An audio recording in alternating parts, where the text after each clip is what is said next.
Hello traders, good morning. কেমন আছেন? আশা করি সবাই ভালো আছেন।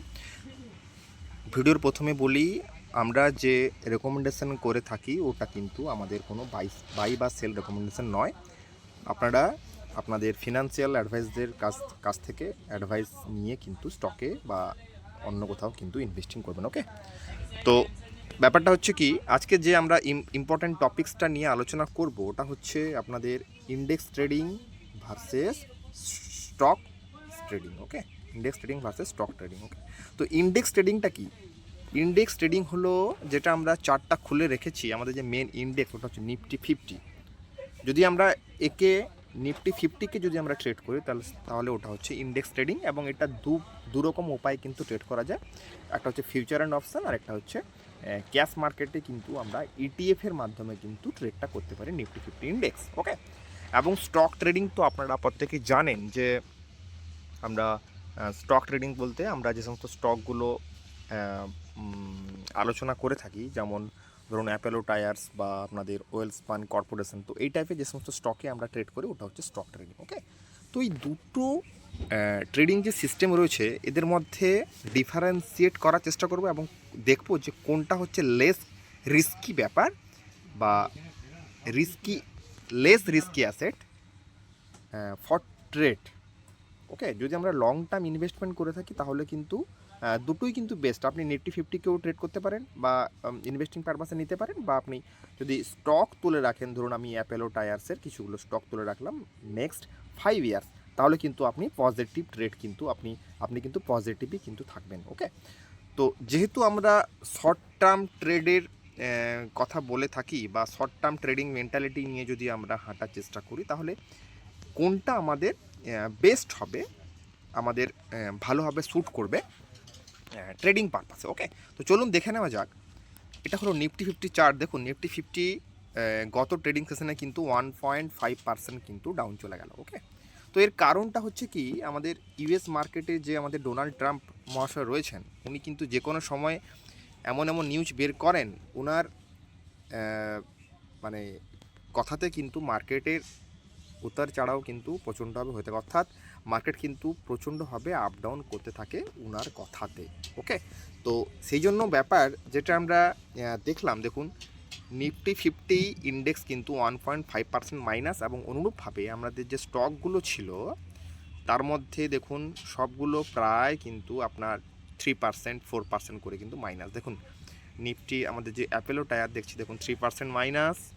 ওয়েলস্পান কর্পোরেশন দেখুন কত পার্সেন্ট, 5% মাইনাস। ওকে, তো ইন্ডেক্সের 1% 1.5% মানে এখানে কিন্তু 3-4% কিন্তু কোনো ব্যাপার নয়, এখানে কিন্তু আমরা নেগেটিভিটি কিন্তু দেখতে পাবো আমরা। ঠিক আছে, তো ব্যাপারটা হচ্ছে দেখুন, আমি যখন ওয়েলস্পান কর্পোরেশনের ট্রেডটা দেওয়ার চেষ্টা করি তখন কিন্তু এই ট্যারিফ যে ব্যাপারটা, ট্যারিফ যে প্ল্যানটা আমাদের ঘোষণা করলো, হ্যাঁ, আমাদের ডোনাল্ড ট্রাম্প, ওটা কিন্তু তখন ছিল না। এর কিন্তু প্রাইস অ্যাকশান কিন্তু যদি আমরা ভালোভাবে দেখার চেষ্টা করি তাহলে কিন্তু খুব একটা ভালো জায়গায় ছিল ব্রেকআউট দেওয়ার মতো। দেখুন যে পজিশনটার কথা আমি কিন্তু বলছি, ওটা যদি আপনি ভালোভাবে দেখেন তাহলে দেখুন সুন্দরভাবে একটা ভালো পজিশনে রয়েছিল, এ কিন্তু ব্রেকআউট কিন্তু দিতে পারতো। কিন্তু ওই যে একটাই ব্যাপার, মেটালের যে যে ইন্ডিয়ার থেকে যে সমস্ত মানে জিনিসগুলো বাইরে এক্সপোর্ট হচ্ছে, ওর মধ্যে মেন হচ্ছে আমাদের যদি আমি ধরে থাকি তার মধ্যে অন্যতম হচ্ছে টপ 3-র মধ্যে রয়েছে কিন্তু মেটাল সেক্টর। ওকে, তো মেটাল কিন্তু অনেক গুণ কিন্তু মেটাল ইন্ডিয়া থেকে বাইরে এক্সপোর্ট হয়ে থাকে, অর্থাৎ ইউএস কিন্তু এটা ইন্ডিয়া থেকে কিন্তু ইম্পোর্ট করে থাকে। ওকে, তো দেখুন সেই জন্য কিন্তু মার্কেট মেটাল স্টক কিন্তু দেখুন 5% মাইনাস আপনাকে দিয়ে দিল। তাহলে এখান থেকে আমরা কি জানলাম,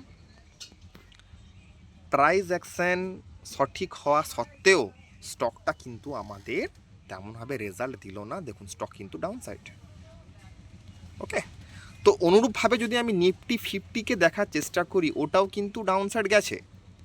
কিন্তু আমি আগেও বলেছিলাম, আমাদের কিছুদিন আগে, হয়তো আপনাদের মনে নেই, এর মেন্টালিটি কিন্তু তখন ডাউন সাইড ছিল। যখন গ্যাপ ডাউন ওপেনিং হচ্ছে আমাদের এই ক্যান্ডেলটা, এই ক্যান্ডেল দেখুন, এই যে ক্যান্ডেলটা ব্যারিজ সিগন্যাল যেটা রয়েছে,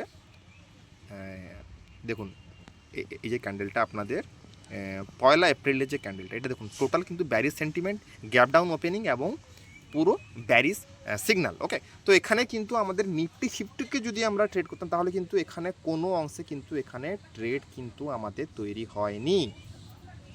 কিন্তু ব্যাপারটা কি হচ্ছে, কিন্তু ওয়েলস্পান কর্পোরেশনে কিন্তু আমাদের ট্রেড কিন্তু তৈরি হয়ে গেছিল। কারণ দেখুন স্টকের যদি আমরা চার্টটা ভালোভাবে দেখার চেষ্টা করি, কত সুন্দরভাবে দেখুন ব্রেকআউট অ্যান্ড রিটেস্ট।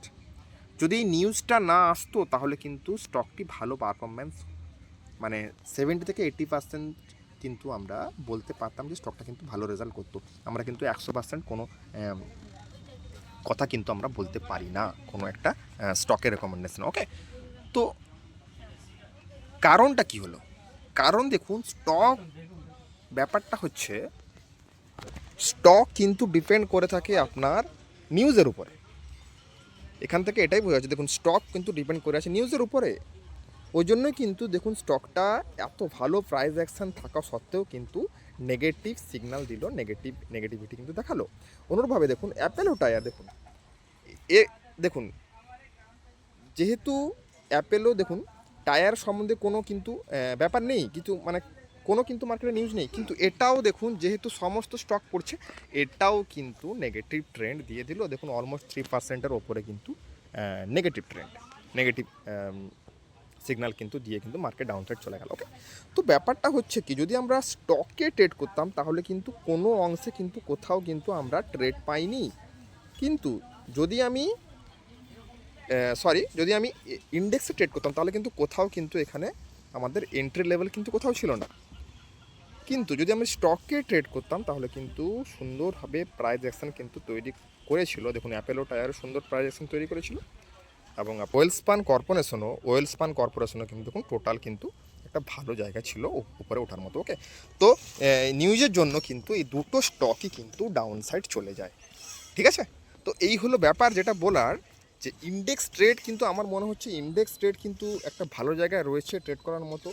আগামী দিনে দেখি আমরা পুরোপুরিভাবে প্ল্যান কিন্তু করতে পারি টোটাল কিন্তু ইন্ডেক্সে ট্রেড করার।